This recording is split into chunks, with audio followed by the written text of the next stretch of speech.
Ibbuun isinin kaasin maalitti dhiiroo anta tazuu jechuun daangaa dabruu irratti isinin kaasin jemma. Ayyee anta tazuu jechuun isaanitti daangaa dabruu isaan sammii duurratti isinin kaasin akkanaa jee. Kana maalirra dubbatamee maali wajji wal qabsiisu jira. Walaa aamiina tammalee jemma.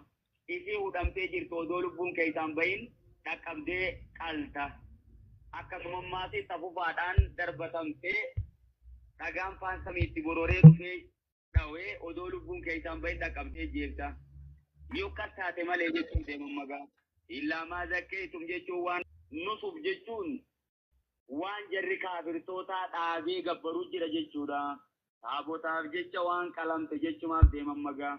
Wama zubiha jechuun wanni qalamee isin irratti haraan godhame alan nusubi jechuun dhagaa dhaabbatee jiru irratti yookiin haawiltiidhaaf wanni qalame jechuun deema.